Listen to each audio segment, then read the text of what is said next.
YouTube, your boy back once again with another sport topic, and today we're going to talk some football, Houston Texans football. Hey, it's getting real scary out there. It's about to get real scary out there. But for the rest of the NFL, though, we're going to talk about it. We're going to break it down. Before we get in there, like we tell you for me, if you're liking the content, make sure you're liking the channel. Make sure you're watching all the videos. You comment all the videos. You liking all the videos. You sharing all the videos on all social media platforms. Instagram, Twitter, Facebook, TikTok, Snapchat, any type of social media platform you use. Make sure you're sharing them same social media platforms. Also, follow me on social media as well. The link in the description below. We're still in the race to get to 6,000 subscribers. You know what that means. I need you to tell a friend, to tell a friend, and tell another friend, so they could tell some friends, so they could tell some friends, and put them on game with the channel, get this channel growing and growing and growing. Really appreciate that. Can't do without y'all, so I need you to like, share, and subscribe, and look at this channel growing and growing and growing. Now, we all seen it. We all seen what happened on Saturday. Houston Texans versus the Cleveland Browns. DeMeco Ryans' first playoff game as a head coach. C.J. Stroud's rookie year, first playoff game ever, especially on the NFL level, more specifically. Go out there and put a clinic on the Cleveland Browns like that, 45-14. We all seen the numbers. We see C.J. Stroud it would go 16 for 21 for 274 yards, 76 completion percentage, a quarterback rating of 157.2, 3 touchdowns, no turnovers, no interceptions, no turnovers, no anything like that. And we see him go out there and just go out there and have a dominant performance from the offensive side of the football. And again, he did that majoritively in the first half because the defense was able to do their job, especially in the third quarter with those 2 pick sixes, and allowed the CJ able to sit back and rest and really not play at all in the fourth quarter. And when you look at how he was playing, everything he was doing was effortlessly. Anytime Cleveland went down there and scored, what did he do? He went back down there and drove the football right back down the field. One time it took only one play to drive down the field to score a touchdown, that 76-yard touchdown to Brevin Jordan. So just going out there playing on that level, having that level of play on the NFL level of a playoff game, a crucial playoff game. We see we did last week on the road at Indy in another hostile environment. He said that was the loudest game he's ever been a part of when that Colts game up until when he said this week about NRG. And I'm glad that NRG had it rocking. We see the type of dominant performance he had, and then you go out there and you see Jordan Love basically do the same thing the following day against the Dallas Cowboys. They actually had the same numbers identically. Only thing that was different was Jordan Love had 2 less yards. But Jordan Love did that throughout the whole game. C.J. Stroud, like I said, only had to do that majoritively in the first half because of what his team was doing defensively. And really, the Texans defense did the Cleveland Browns defense, which was the number 1 defense, by the way, did them a favor. How did he do them a favor? Did him a favor because CJ had that look like that. CJ's going to put up 400 to 500 yards. Easy. He's going to put up 450 to 500 yards easy and 5 touchdowns if he had to. He had that look like that he was going to have a dominant performance. Him, Bobby Slowick, Nico Collins, they all was in their bag on Saturday, but more so C.J. Stroud. And the way that C.J. Stroud looked and the way that Jordan Love looked is starting to scare the NFL. The NFL, everybody around the NFL, like, hey, we gotta do what we gotta do. Because once they on, they gonna be on. And this is gonna be the new league going forward. This is gonna be a new league going forward. And shout out to my boy Wink, because this is kind of what Wink was alluding to a couple weeks ago, or last week, when he was saying that, hey, Jacksonville better beat the Tennessee Titans. Because once the Texans win this division, it's a wrap. This is their only shot. If they want to win the division, this is their only shot to win the division, because once this is on, it's on. And that's what it is. Because now it's on. Like now it's completely on. It is completely on right now. And the NFL is starting to be shook. The NFL is starting to be shook. You got a lot of NFL people like, man, I mean, I know we was doing throughout the regular season. I know we was having them in the MVP conversation. I know we was doing all this and saying all that. And, people trying to take rookie of the year of them still. They still want to give it to Puka Nacua. Heard some noise the other day, last night, specifically after they lost to the Lions, about them still want to give it to Puka Nacua. Again, these are the problems that you don't want to have, because he is starting to strike fear in the rest of the NFL because he's doing this as a rookie. Again, Jordan Love has played NFL football. This might be his first time starting, but he's played, I think he played in a couple games. I think he played in 2 games last year. I think he played in the game before, a game the year before, at least in garbage time, if not actually played. I think he actually started the game last year, if I'm not mistaken. Actually, he started the game against Patrick Mahomes, if I'm not mistaken. If I'm not mistaken, I think he started the game again. If I'm not mistaken, I think he started the game against Patrick Mahomes a year or two ago. So Jordan Love has played football in the NFL. He got drafted in the 2020 draft, and this might be his first year starting. But he's been playing in the NFL or been in NFL practices and things like that, preparation. Been in the moments. He's been in the playoffs as a backup, so he's been able to sit back and watch Aaron Rodgers and stuff like this. CJ ain't had none of this. CJ has none of this luxury. Also, CJ also has a rookie head coach and also a rookie offensive coordinator. First time ever calling plays. First time ever. He has everything around him is completely new. Everything around him is completely new and completely inexperienced on the level they're doing it. Yes, DeMeco Ryans played football. Yes, DeMeco Ryans has been the DC from a team that's went to an NFC Championship game. He was a linebackers coach of that same team that went to a Super Bowl a couple of years ago. He's played in big time moments. Bobby Slowick, again, on the staff, all those type of teams as well. But even though they've been on that type of level, they never was doing their job like this. And then CJ ain't got none of that. CJ ain't got no practices under his belt before this season, no games under his belt before this season. All this is completely new. He was playing Ohio State less than 365 days ago. Like he was at Ohio State playing against Georgia, preparing for Georgia just 12 months ago. So that's the difference between Jordan Love was trying to get into the playoffs as a backup with the Green Bay Packers a year ago, and the year before that was in the playoffs as a backup with the Green Bay Packers. But I'm not saying this to even slay Jordan Love, because I think what Jordan Love did yesterday against Dallas Cowboys was phenomenal in itself.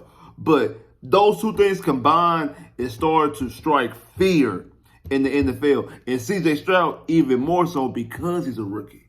Because he's a rookie. And because how of a dominant performance he was looking. And I heard people saying that, well, he threw a couple of screens. I mean, I think it was more so Bobby Slowick, because, he threw a couple of screen passes and went for some touchdowns. He got carried by his defense. No. And I think Bobby Slowick had probably the second best game of calling plays. I think maybe to me, his best game was the calling plays was against the Pittsburgh Steelers early on in the season. Remember that one drive? I think might have been the opening drive. We had to score 10 times to get that one touchdown because they kept calling it back behind all these different flags, and we were still able to punch it in and get to the end zone. But Bobby Slowick was really in his bag on Saturday. Outside that first red zone appearance, we ended up kicking the field goal, which I was upset with him on that. But after that, he was calling a masterful game for the level that he was calling it, because, again, once the offense really started to cook, they didn't need to cook anymore, because the Cleveland Browns defense really didn't, imagine the Cleveland Browns defense, the Cleveland Browns offense was giving the football back to the defense again. Like I said, Steven Nelson and Christian Harris actually did Myles Garrett and the Cleveland Browns a solid by getting those 2 touchdowns, because CJ was about to break complete records and was going to completely go out there and embarrass the Cleveland Browns. And people who really know football, like the rest of the NFL, they know and understand that. And they like, hey,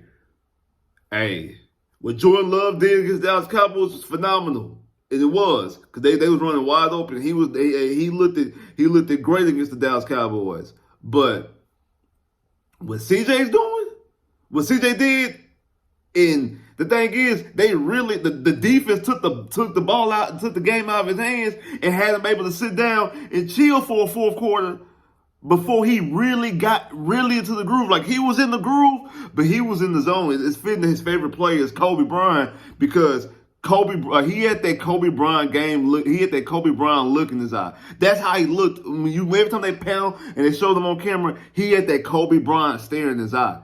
And he was going to hang 45 to 50 on them, guaranteed. He was going to put up 4 or 5 touchdowns. Easy. He already had 3, so yeah, 4 to 5 is not even, that's only 2 more touchdowns in the second half. He's going to put up another 2, possibly another 3 touchdowns. We possibly talking about an NFL complete record. We talking about over 500 yards and 3 touchdowns. Forget him having the rookie record. He tied the rookie record in the first half. He was going to break the NFL record in the whole game. And that's what got everybody else shook.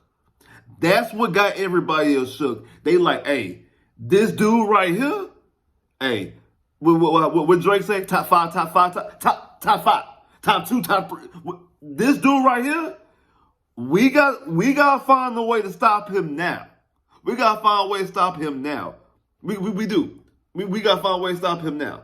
And Bobby Slowick, like I said, he called a masterful game himself. And the combination of Bobby Slowick and C.J. Stroud looked phenomenal on Saturday. It just did, and it looked like to the point of unstoppable. And again, if people thought that Bobby Slowick was a hot coaching candidate before, he's definitely gonna be one now. He's definitely gonna be one now. Again, I still think that he's not gonna leave because I think unless it's the right situation, like a Chargers situation, possibly the Atlanta Falcons, Washington. I think Washington is a very, very slept-on job. I think Washington's a very good job, especially with them having the number 2 pick in the draft. So if it's one of those situations, yeah.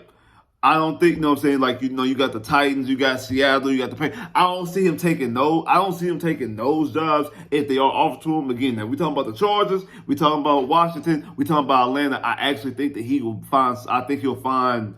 I wouldn't be surprised if he took those jobs. Honestly, I wouldn't be surprised if he took those jobs. But I don't think he's going to leave just yet. The reason why, you look at what's his name, Ben Johnson last year with the Detroit, and Detroit didn't even get to the playoffs. He had some job opportunities given to him, and he was like, "Nah, hey, I'm gonna chill." I think he just did the interviews, and I'm gonna just chill. I'm gonna just chill. I'm gonna just chill. I did a couple of interviews just to dip my toe into the whole coaching pool, see exactly what's going on. But after that, hey, I like what I'm doing in Detroit. I like what I'm doing in Detroit right now, and I want to see how this goes. Same thing with some of the offensive coordinators dealing with. I know Airbnb wanted to leave. Pat Mahomes, and some other things going on too. I think it was an issue between him and Pat, if I'm not mistaken. But he was able to sit there and get 2 free championships. Hey, it's cooking right here in Houston. Yes, I think I'm going to leave eventually, but it's just not get started because this is way better than what's going on in Detroit. Way better than what's going on in Detroit last year. So, again, unless it's the complete right opportunity like the Chargers, possibly Washington, maybe even Atlanta, I don't really see him taking the jobs, but the people gonna be, look, you even now right now, you got Dallas Cowboy fans. After watching what C.J. Stroud and Jordan Love did, you got Dallas Cowboy fans wanting to fire McCarthy and throwing Bobby Slowick name out there, talking about, hey, we want something innovative, we want something fast-paced, we want that type of offense, we want this type of stuff. Hey, maybe we should look at what Houston's doing with Bobby Slowick. And also, hey, maybe we should throw in Trey Lance instead of Dak Prescott because we want somebody who can make these type of throws. That's what's going on with both C.J. Stroud and Jordan Love. And I know, especially with Jordan Love doing this to the Dallas Cowboys, the way he played in Dallas, those type of fees right there is got people thinking a whole nother way. And again, that right there in itself is starting to strike the fear in the rest of the league. I know we got the Patrick Mahomes and the Josh Allens and the Joe Burrows and the Lamar Jacksons. And really, to be completely honest, outside of Pat's first year as a starter, when he went up there and threw 50 touchdowns and 5,000 yards, I don't think, even when Joe Burrow did his second year taking his team to the Super Bowl, I think it was more so them winning. I still don't think they're still striking fear. I mean, I know my people say, what about Lamar Jackson? Lamar Jackson won the MVP. He did, but then when Lamar Jackson got to the playoffs, remember, first round, well, not first round exit, but got in the division round in the playoff game and had a quick exit. He had went to the division round, had a quick exit to the Tennessee Titans, which made him 0-2 at that standpoint. When he won his MVP, after his MVP season, he was 0-2 in the playoffs because he lost the year before to the Chargers at San Diego, and then he lost his second playoff game at home to the Tennessee Titans. The year the Tennessee Titans went to the AFC Championship game and lost to the Chiefs. That's what happens. See, Patrick Mahomes went to 5. He's been to 5 straight AFC Championship games. He's never not been to an AFC Championship game, never not hosted the AFC Championship game. And then he lost the AFC Championship game in overtime to Tom Brady. So that was a little bit different. So I think some of the like, you know what I'm saying? Yeah, Lamar Jackson was dynamic enough. But we saw, okay, maybe when we get to the playoffs, his style of play is not conducive for playoff football, especially if you get a lead and things like that. So maybe that's why the fear wasn't that much in it. But it definitely was fear with Pat. I definitely believe after Patrick Mahomes' first year to start his first MVP year, it was definitely, hey, this dude, Patrick Mahomes, is coming, and you see exactly what happened. Ain't no coming. C.J. Stroud is here. C.J. Stroud is right here, right now, today. He is here. He right here. This is a rookie going out there and having one, had like not just one. Not we forget best playoff debut. Forget that. He's had one of the best playoff games that we've seen. Like he's had one of the best playoff games that we've seen in recent memory. He's had one of the best playoff games we've seen because he was starting to cook and got stopped from cooking because his defense started dominating. And he was like, I can chill. He was chilling. The fourth quarter of the game, he was chilling. He had 2 drives in the second half. The opening drive was the second half, and then he got the ball back at the end of the third quarter. They drove, they scored. CJ sat down and didn't have to touch his helmet the rest of the game. 45-14. 45-14. And I know the defense, like I said, I know Joe Flacco threw 2 pick sixes. Again, the defense bailed out and helped out the other defense. Joe Flacco, and I know people probably use Joe Flacco as a scapegoat. Oh, Joe Flacco threw 2 interceptions, blah, blah, blah, blah, blah, blah, blah, blah. Again, CJ was going to give you that. You was going to get that 45 regardless. And again, people who really understand and really know football, the rest of the NFL, they know and understand that. They don't understand you was going to get that 45 regardless. You probably would have got more than the 45 if you would let CJ Stroud cook some more. You would have got more than that 45. Honestly, you was going to get that regardless. You just got in a different fashion and you was able to save some CJ Stroud for reserve for this division around the playoffs. Now, I don't care. I don't care if it's at Kansas City. I don't care if it's at Baltimore. It don't even matter. It don't even matter. It don't matter if it's at Kansas City. It doesn't matter if it's at Baltimore. CJ Stroud is here. He is here. A striking fear of the rest of the NFL. And again, this is just the beginning. Just the beginning. This is completely just the beginning. The NFL is scared to what they about to come. Because if we don't get it this year, if we don't get a Packers Texans Super Bowl this year, you're going to get people that's going to be saying next year when they do the picks next season of teams going to Super Bowl, you're going to see a lot of Packers Texans Super Bowl picks. You're going to see a lot of people saying, "Oh, I got Packers Texans Packers whatever," and however they're going to have win or lose it. That's going to be a very, very popular pick of potential Super Bowl games in the next 2 years. Well, next year, I ain't gonna say next 2 years. In next year, that's gonna be a very, very popular pick. From what we seen this past wild card weekend, that's what we gonna see. And again, and it's not these kids that came out of nowhere start balling. Jordan Love had 30-some touchdowns. I think he was second in the league in touchdowns behind Dak Prescott coming into the playoffs. And then we already seen what CJ Stroud was doing. CJ Stroud was completely legitimately in the MVP conversation until he had the concussion. So this ain't something that just, okay, this man, it's just a one-hit type thing. They just popped into a playoff game and they just caught the right opponent. No, these 2 guys been doing this. And again, and more so, Jordan Love has come on more so later on. CJ been doing this all year. And again, they understand that and know that. And that's the reason why, like I said, they starting to strike fear. CJ more specifically. They starting to strike fear and starting to scare the rest of the NFL. It's getting scary outside. It's starting to get, the NFL, it's getting scary outside. It's really getting scary outside. Like, subscribe if you haven't, comment below. If you haven't, click that bell, get more videos. Holla.